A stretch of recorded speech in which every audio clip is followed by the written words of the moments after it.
WhatsApp group से मिलता है या आपका बच्चा आपको बताता है, तो आप उसको मीटिंग पर जरूर अटेंड करें। बहुत सारे पेरेंट्स बड़े कंसिस्टेंट हैं, लेकिन बहुत सारे पेरेंट्स को लगता है कि कोई बात नहीं, अगर नहीं भी चलेंगे कोई ज़्यादा प्रॉब्लम नहीं होगी। प्रॉब्लम होगी, आपको जब भी बुलाया जाता है आप मीटिंग में आएंगे। मीटिंग का मतलब यह है कि एक पेरेंट और टीचर के बीच में और बच्चे के बीच में एक अच्छा वार्तालाप होना चाहिए, इंटरेक्शन होना चाहिए, जिससे कि सब जान सके कि हाँ क्या हो रहा है, कैसे हो रहा है। तो आपको ज़्यादातर हमारे टीचर्स ने टिप्स बताती होंगी, लेकिन फिर भी मैं उनको रिपीट कर देता हूँ। सबसे पहले जो मेजर हमारी प्रॉब्लम हमारे बच्चों की वह है उनके हेल्थ। मैं हेल्थ से शुरू कर रहा हूँ, पढ़ाई से नहीं, क्योंकि पढ़ाई तब होगी जब हेल्थ है। बहुत सारे बच्चों की हेल्थ अच्छी नहीं है। हेल्थ अच्छी क्यों नहीं है? ऐसा नहीं कि आप उनको खाना नहीं दे रहे हैं, आपके घर आप उनको कमी कर रहे हैं, नहीं। जो चीजें उनको मिलनी चाहिए वो नहीं हो रही, या तो वो जानबूझ के नहीं दे रहे या उनको आप प्रोवाइड नहीं कर रहे। तो हेल्थ का मतलब है कि उसको जो न्यूट्रिशन है, जब हम न्यूट्रिशन की बात करते हैं तो उसमें मिल्क भी आता है, उसमें ग्रीन वेज आती है, उसमें फल आते हैं, उसमें कार्बोहाइड्रेट आता है, उसमें फैट आता है, सब कुछ आता है। सारी चीजें मिलके बच्चे की हेल्थ को, आपने देखा होगा बहुत सारे बच्चों की हाइट बहुत कम रहेगी, बहुत सारे बच्चों का बॉडी वेट बहुत कम है। तो बॉडी मास इंडेक्स हमारे फिजिकल एजुकेशन टीचर ने इसी हॉल में किया था। हमारे लगभग यानी 60% ऐसे बच्चे हैं जिनका बॉडी मास इंडेक्स कम है, वो माइल नरिश्ड है। उनको हम हिंदी में कहते हैं कुपोषण के शिकार है। तो कुपोषण के शिकार केवल बच्चे नहीं होते हैं, हम भी होते हैं। हम में से भी बहुत सारे, हो सकता है मैं भी हूँ, मेरे अंदर भी किसी विटामिन की, मिनरल की कमी हो, वो मुझे देखना है। अगर मैं आज डॉक्टर के पास जाऊंगा, डॉक्टर अगर सारे असेसमेंट करेगा, मुझे बोलेगा आपको ये कमी। आजकल विटामिन डी की बहुत ज्यादा कमी हो रही है, और विटामिन डी से बच्चों को या एडल्ट को बहुत सारी प्रॉब्लम हो रही है। ये जो धूप में हम खड़े नहीं होते, हम सोचते हैं बहुत पसीना आ रहा है, गर्मी है, तो ये बहुत खतरनाक है। बहुत सारे ऐसे अच्छे स्कूल्स हैं यूरोपियन कंट्रीज में, जो डे टाइम पे एक्टिविटी करते हैं, दिन में, और हम बोलते हैं दिन में बच्चों को अंदर करो। तो विटामिन डी बहुत इंपॉर्टेंट है, ऐसे बहुत सारे विटामिन इंपॉर्टेंट है। तो मेरा कहने का मतलब है कि आप बच्चे के खाने पीने का ध्यान रखें, उसका प्रॉपर डाइट होना चाहिए। स्कूल में लंच लेके आए हो, और अच्छा खासा लंच लेके आए। यहाँ तक कि अगर उसको 2 कोर्स में खाना होगा तो हम 2 कोर्स की अलाउ करेंगे उसको, बीच में 5 मिनट का 3 मिनट का दे देंगे उसको, he can see can eat. लेकिन ये नहीं कि बच्चे को प्रॉब्लम हो रही है और वो अपना स्कूल में बैठा हुआ है और उसको प्रॉब्लम हो रही है। तो इस चीज का ध्यान रखना है। अगर आपको ये लगता है कि बच्चा आपकी बात नहीं मान रहा है, तो आप हमारे टीचर्स की हेल्प लीजिए, मेरी हेल्प लीजिए, हम बच्चे से बात करेंगे। यहीं पे इसी हॉल में पिछली बार क्या हुआ, हमने एक दिन केले बांटे थे बच्चों को, जो हमारे बच्चे कुपोषण के शिकार थे। हमने उनको केले बांटे थे। एक बच्चा बोलता मुझे केले नहीं खाने, डॉक्टर ने मना कर दिया। मैंने कहा उस डॉक्टर का नाम बताओ मुझे, तो कौन सा डॉक्टर है मैं देखता हूँ। जैसे ही मैंने उसको थोड़ा धमकी दी, फट से केले खाया। ठीक, मेरा बेटा बोलता केले तो बंदर खाते हैं, ठीक है। अब जब उसको बाद में बताया तब वो खाना शुरू किया उसने। तो कहने का मतलब बड़ी मिसकंसेप्शन है। और केला जो है वो बॉडी मास इंडेक्स को बढ़ाने का सबसे बड़ा है, the best fruit in the world. सबसे ज्यादा जो उगाया जाता है, सबसे ज्यादा जो खाया जाता है वो बनाना है, और हमारे बच्चे नहीं खाते। तो खाने पीने का ध्यान रखना, नंबर 1। नंबर 2 ये है कि जब भी आपको बच्चे का कोई परफॉर्मेंस होता है, स्कूल में कोई होता है, एनुअल फंक्शन है, टेस्ट है, कुछ है, आप बच्चे से जरूर बात कीजिए, इंटरेक्शन कीजिए, उससे जानिए कि क्या हुआ क्लास में, क्लास का क्या एटमॉस्फेयर।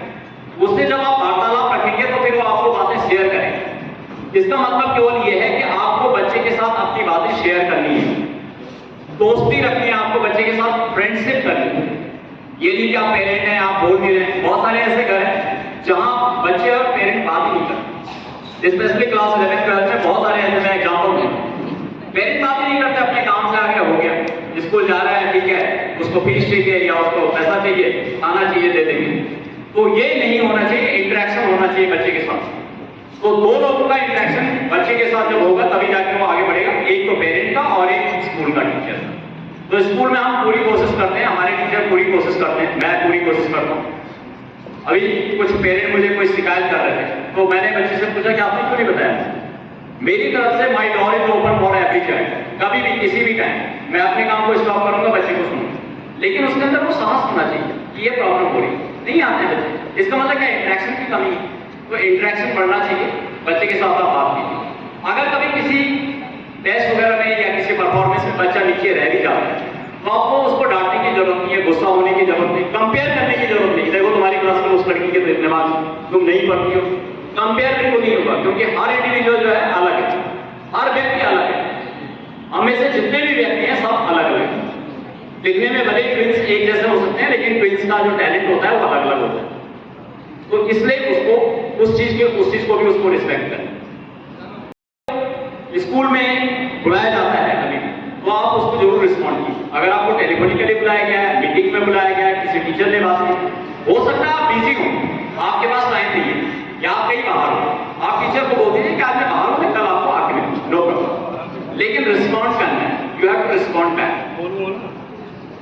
एक कभी कभी अगर आपको ये लगता है कि बच्चे के व्यवहार में कुछ चेंजेस आ रहे हैं, कुछ चिड़चिड़ा हो रहा है, बात नहीं कर रहा है, गुस्सा कर रहा है, प्रॉब्लम है, बैग को फेंक रहा है, खाना नहीं खा रहा है, आप ऐसे सिम्टम्स को ऑब्जर्व कीजिए, बात कीजिए बच्चे से, उसको जानिए, समझिए कि क्या प्रॉब्लम है, ठीक है। और अगर आपसे एड्रेस नहीं हो पा रही है प्रॉब्लम, तो फिर आप टीचर से बात कीजिए, स्कूल से बात कीजिए, मेरे से बात कीजिए, क्योंकि हमको उसके उस प्रॉब्लम को एड्रेस करना है। उसको हल्का मत सोचिए। बच्चे ने बोला मुझे भूख नहीं है, मैं खाना नहीं खाऊंगा, देयर इज सम प्रॉब्लम, कुछ ना कुछ प्रॉब्लम है, चाहे वो स्कूल में हुई है या दोस्त के साथ हुई है या रास्ते में हुई है, कुछ ना कुछ प्रॉब्लम है। तो आप उस प्रॉब्लम के रूट पे पहुंचिए और उसको फाइंड आउट कीजिए। हमारा पर्पज ये है कि हम सबसे पहले बच्चे को, स्टूडेंट को हेल्दी रखना चाहते हैं, हैप्पी रखना चाहते हैं, कंफर्टेबल स्टेट में रखना चाहते हैं, उसके बाद हम पढ़ाना चाहते हैं। पढ़ाई पहले नहीं है, पहले उसका हेल्थ आस्पेक्ट। तो इस चीज का ध्यान रखना। अगर आपको कभी ऐसा लगता है कि ऐसी प्रॉब्लम हो रही है, तो उसको आप शेयर कीजिए, स्कूल के साथ शेयर करिए। और सबसे इंपॉर्टेंट बात है कि रेगुलरिटी, बहुत सारे बच्चे रेगुलर नहीं है, वो उनकी अटेंडेंस कम है, वो आते नहीं है, कम आते हैं। मौसी के यहाँ कुछ है, बुआ के यहाँ कुछ है, फलानी जगह कुछ है, बर्थडे है, उनको 36 बहाने हैं। तो ये बिल्कुल बंद। एक जगह पे मैं बहुत रिजिड हूं और वो हूं अटेंडेंस में। अटेंडेंस बच्चे की तभी सफर करेगी, तभी वो एब्सेंट रहेगा जब उसकी हेल्थ का प्रॉब्लम है। और हेल्थ भी वो हम मेडिकल सर्टिफिकेट लेंगे, वो भी हम डॉक्टर का लेंगे, रजिस्टर्ड डॉक्टर का लेंगे। इसमें केवल एक प्रेटेंस है, there is only one pretence to remain absent and that is on medical ground. उसके अलावा कोई ग्राउंड नहीं। कहीं शादी हो रही, पार्टी हो रही, कुछ हो रहा है, बहुत सारे पेरेंट्स अपने लिए बच्चे को यूज करते हैं। चलो मैं कहीं जा रही हूँ, घर में आप थोड़ा ताला लगाना पड़ेगा, इसमें तुम रहो। बिल्कुल नहीं। अगर आप ऐसा कर रही हैं तो you are not a good parent. आपको व्यवस्था करनी कि बच्चा हमेशा अटेंड करे स्कूल। जितनी हमारी एक्टिविटीज होती हैं उनमें बच्चे को इंकरेज कीजिए भाग लेने। जो बच्चे का व्हाट्सएप पे जो आता है उसको देखिए क्या आ रहा है, वो क्या लिख रहा है, उसने क्या भेजा, चेक कीजिए उसको डिजिटल।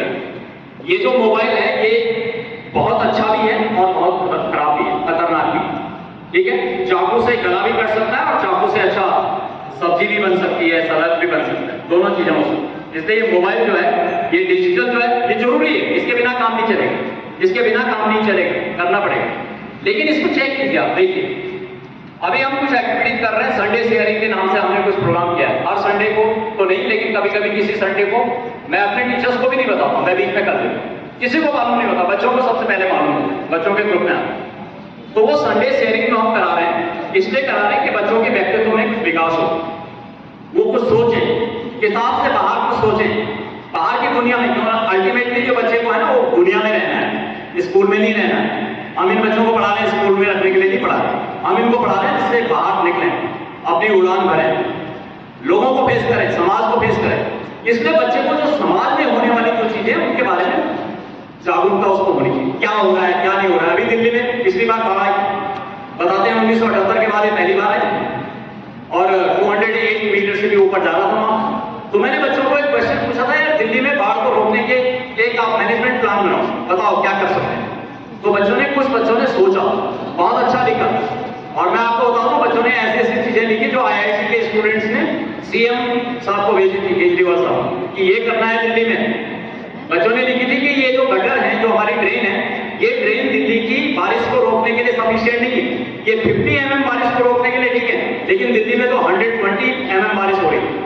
इसलिए इन ड्रेन को ब्रॉड करना पड़ेगा, इनको क्लीन करना पड़ेगा, यमुना को डिसिल्ट करना पड़ेगा। डिसिल्ट का मतलब जानते हैं, उसमें जो भी कचरा है उसको बाहर निकालना।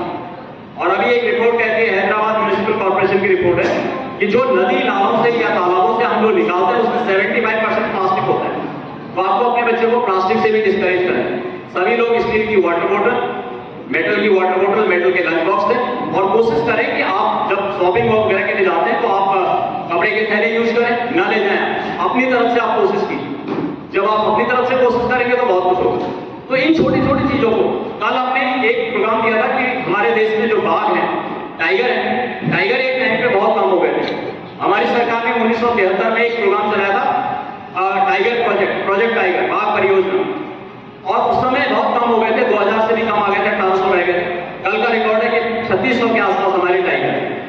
और दुनिया के 75% टाइगर है हमारे देश में, 75%, 75% दुनिया के टाइगर केवल भारत में। और एक अंग्रेज था जिम कॉर्बेट, जिसके नाम से कॉर्बेट नेशनल पार्क बना है, उस अंग्रेज ने कहा था कि एक दिन ऐसा आएगा कि भारत में टाइगर नहीं होगा। आज वो अंग्रेज फेल हो गया, उसने किताब भी लिखी, एक्सपर्ट था। तो कहने का मतलब क्या है, बच्चों को जागरूकता इस तरीके की होनी चाहिए। तो मेरा आपसे एक निवेदन है कि आप बच्चों को अवेयर कीजिए। मुझे बिल्कुल नहीं चाहिए कि 95% आ गया, 98% आ गया और बच्चा बोल ही नहीं पा रहा। नो यूज, कोई फायदा नहीं। अभी बहुत सारे बच्चों के जो सीयूटी का आप रिजल्ट देखेंगे, 6000 बच्चों के 100% आए हैं यूएस में, 6000 बच्चों के 100% आए। और उन बच्चों में से अगर हम टेस्ट करें तो बहुत सारे बच्चे ऐसे होंगे कि उनकी कम्युनिकेशन में प्रॉब्लम होगी, उनकी राइटिंग में प्रॉब्लम होगी, उनके कंसेप्ट में प्रॉब्लम होगी, कुछ न कुछ होगी। तो हम कंप्लीट एजुकेशन चाहते हैं। तो ये 2-4 बातें हमको आपसे करनी थी। और आज आपने टीचर से बात की होगी, कुछ इंटरेक्शन किया होगा। और एक और चीज है कि ऐसा नहीं कि पीटीएम के दिन ही आप बात कर पाएंगे, आप कभी टाइम निकाल के टीचर से टाइम निकाल के बात कर सकते हैं। मिल भी सकते हैं, वैसे भी हम फिजिकली भी आपको मिला देंगे। लेकिन आपका जो बच्चे के साथ और हमारे साथ जो है वो कंप्लीट इंटरेक्शन रहना चाहिए। एक मैंने अभी एग्जाम्पल दिया था कि एक त्रिकोण है, ट्राइंगल। तो ट्राइंगल है हमारा, एक तरफ बच्चा है एक कोने पे स्कूल है, एक कोने पे आप है। तो जब एक ट्राइंगल रहेगा तो फिर बच्चा कुछ करेगा, इसके अंदर बच्चा सेफ है। जहां से एक कोना हिला, बच्चा बाहर। ध्यान रखना, आया समझ में मेरी बात? अगर एक कोना भी कमजोर हुआ तो बाहर से कुछ आ जाएंगे शरारती तत्व, वो बच्चे को प्रॉब्लम कर। इसलिए तीनों कोने बड़े स्ट्रॉन्ग होने चाहिए। बच्चा स्ट्रॉन्ग होना चाहिए फिजिकली, मेंटली, स्कूल स्ट्रॉन्ग होना चाहिए और पेरेंट स्ट्रॉन्ग होना चाहिए, फिर कोई प्रॉब्लम नहीं। तो आशा है कि आपको ये सारी चीजें समझ में आई होंगी। टीचर्स ने आपको काफी डिटेल में बताया होगा और किसी को कोई